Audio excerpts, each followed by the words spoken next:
The flight from Dallas to Seattle was supposed to be simple. A peaceful few hours in the air with my service dog, Buddy, beside me. Buddy wasn't just a dog. He was my lifeline. After serving overseas and coming home with more scars inside than outside, Buddy was the only reason I could step into crowded places again.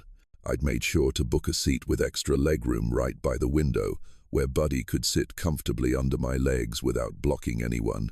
I even arrived early, showed all my paperwork to the airline staff, and they nodded approvingly. Everything was smooth until Brenda showed up. She was in her late 40s, dripping with entitlement like it was perfume. Gold bangles, a designer handbag, and an expression that said she owned the plane. She stopped dead in front of my row, looked at Buddy, and then glared at me.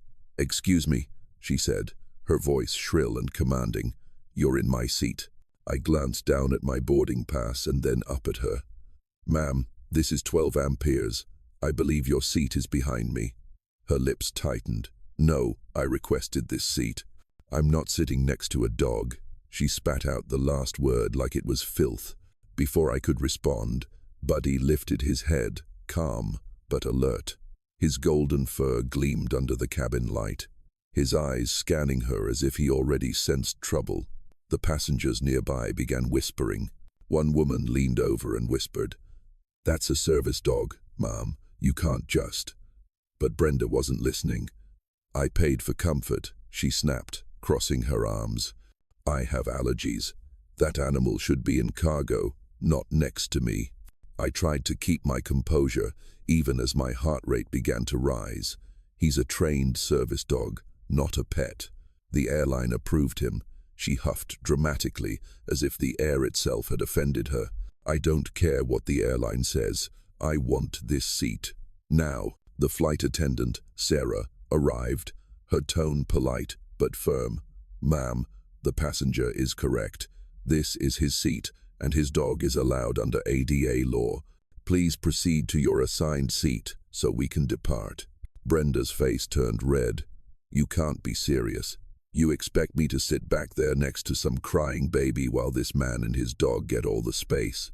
Sarah sighed, clearly done with her antics, but she held her ground. "Ma'am, if you can't comply, I'll have to ask you to deboard." Brenda's eyes narrowed at me. "You think your PTSD gives you special treatment? My taxes probably pay for that dog." The words hit hard. My hands clenched around Buddy's leash, but I stayed silent. I'd learned long ago that reacting only made things worse. Buddy pressed his head gently against my leg, a silent reminder to stay calm. Brenda wasn't done yet. "I'll call security if I have to," she said, yanking her phone out. That's when I heard a familiar voice from behind her. "No need to call anyone, ma'am. I am security." She turned around, startled. Standing there, towering and calm, was Captain Ethan, the pilot, and an old friend of mine from our military days. He recognized me instantly. "Hey, Buddy," he said with a grin. "I didn't expect to see you here. Buddy looks great." Brenda blinked. "Wait, you know him?" Ethan's smile faded, replaced by the authority that came with the uniform. "Yes, and you need to sit down right now, ma'am, or this flight won't be leaving with you on it," Brenda sputtered. "You can't do that. I have rights." Ethan folded his arms. "You have the right to buy a ticket. You do not have the right to harass a disabled veteran or his service dog." The cabin fell silent. Every passenger was watching now. Brenda looked around, expecting support, but all she saw were cold, judgmental stares. A man from the back called out, "Just sit down, lady." Someone else muttered, "Unbelievable." Brenda tried one last time. "This is discrimination. I'll sue." Ethan didn't flinch. "You can take it up with the gate agent, because you're not flying on my plane today." Her jaw dropped. "You're kicking me off," he nodded. "Yes, ma'am. For disrupting flight safety and refusing to follow crew instructions." Brenda's face went from furious red to pale disbelief. Two security officers appeared at the aisle's end, summoned by Ethan's quiet call to the flight crew. The entire cabin held its breath as they escorted her off the plane, still shouting about her rights and her lawyer. Once she was gone, a wave of quiet applause filled the air. Ethan leaned over, gave Buddy a pat on the head, and said, "Still keeping him in line, huh?" I laughed softly for the first time that day. "Always."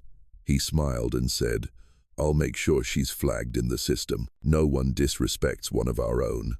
As he walked back toward the cockpit, I felt the tension melt away. Buddy settled down again, head resting on my boots, his breathing slow and steady. The plane began to taxi, the hum of the engines soothing and familiar. But even as the flight took off, I couldn't shake the image of Brenda's outrage, the entitlement, the arrogance, the complete lack of empathy. What she didn't understand was simple. Some people fight wars others never see, and not all heroes wear uniforms anymore. Some just carry leashes and loyalty that never fades. And as the clouds opened up beneath us, I reached down to scratch Buddy's head and whispered, "Good boy, we've earned this peace."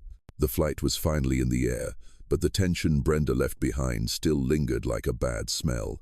The murmurs and whispers faded as the seatbelt sign clicked off, and the hum of the engines became the only sound.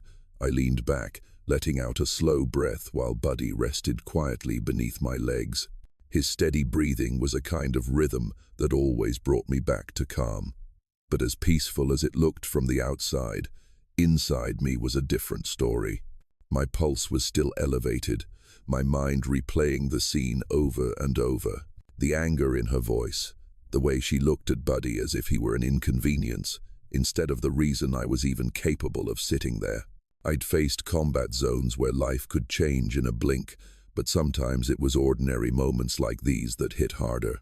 "Hey," a soft voice interrupted my thoughts. I turned to see a woman sitting across the aisle, Olivia, smiling kindly. "That was really something back there. I'm sorry you had to deal with that." I nodded, offering a faint smile. "Unfortunately, not the first time. People don't always understand." Olivia looked down at Buddy, who lifted his head, sensing her gaze. "He's beautiful. What's his name?" "Buddy," I said.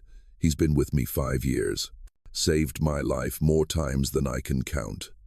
Her expression softened. "Well, tell him he's a hero." I chuckled quietly. "He already knows."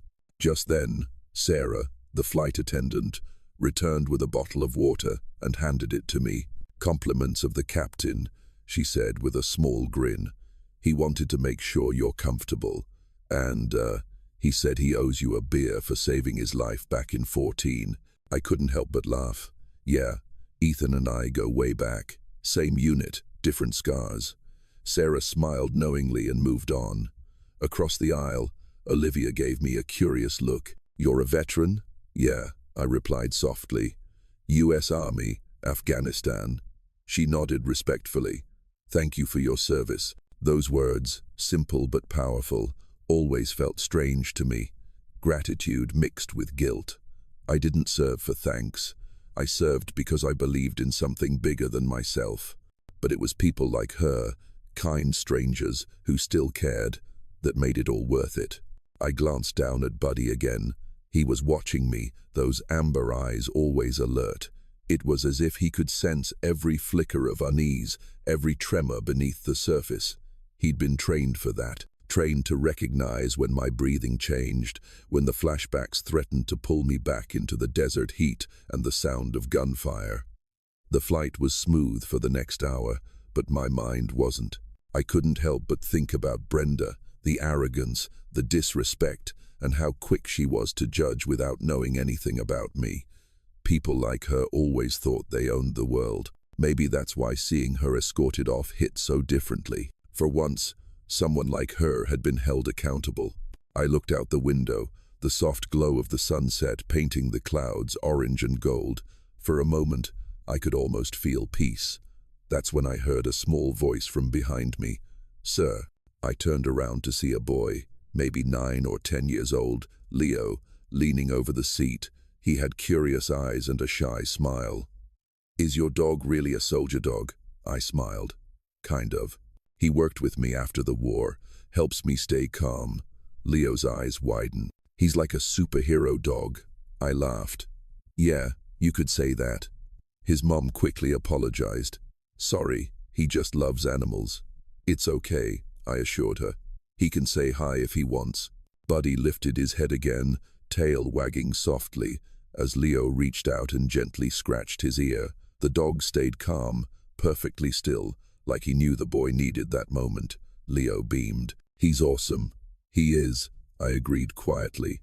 The interaction brought warmth to my chest, something simple and human, cutting through the lingering tension of earlier. But peace never lasted long for me. About halfway through the flight, turbulence shook the plane. A light rattle that made a few passengers gasp. My body reacted before my mind could stop it. My muscles tensed, my heartbeat spiked.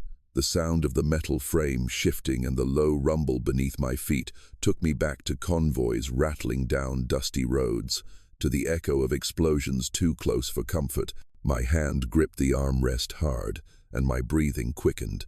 Buddy immediately moved closer, pressing against my legs. He'd been trained for this. His presence, his steady weight grounded me, reminded me I wasn't there anymore.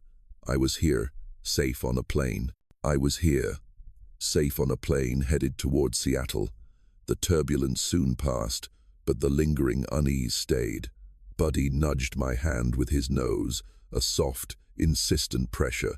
I took a deep, shaky breath and slowly exhaled, focusing on the warmth of his fur against my leg. He had pulled me back from the edge countless times, and he just did it again. "You okay, sir?" Sarah, the flight attendant, asked gently as she passed by. I managed a nod. "Yeah, Buddy here always keeps me grounded," she smiled warmly. "He's a good boy. We'll be landing in about an hour." The remaining time passed in a blur of quiet contemplation. Olivia across the aisle went back to reading. Leo eventually fell asleep, and the soft cabin lights dimmed as we began our descent. As the plane touched down in Seattle, a familiar wave of relief washed over me. Another flight navigated, another battle won, not on a dusty road in Afghanistan, but in the confined space of a commercial airliner. The seatbelt sign pinged, and passengers began to stir, gathering their belongings. Buddy stretched, then stood, ready to disembark. As we walked down the aisle, several passengers offered kind smiles and nods. Olivia waved goodbye.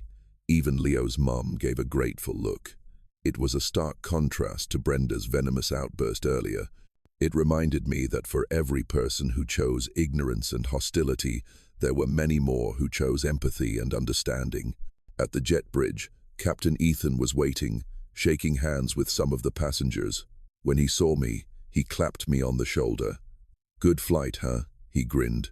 "Aside from the early entertainment." "Yeah," I replied, a genuine smile finally reaching my eyes. "Thanks for having my back, Ethan." He shrugged. "Always, Alex. You earned it, both of you." He gave Buddy a final scratch behind the ears. Stepping out into the terminal, the cool Seattle air felt crisp and clean. Buddy walked calmly by my side, his leash a familiar comfort in my hand. We had made it. As I looked down at him, his loyal, knowing eyes met mine. He was more than a service dog. He was family, a protector, a silent hero. And in a world that often felt chaotic and unforgiving, his steady presence was the truest form of peace I knew. We had indeed earned this peace, and every step forward was a testament to the battles fought and the unwavering loyalty that brought us home.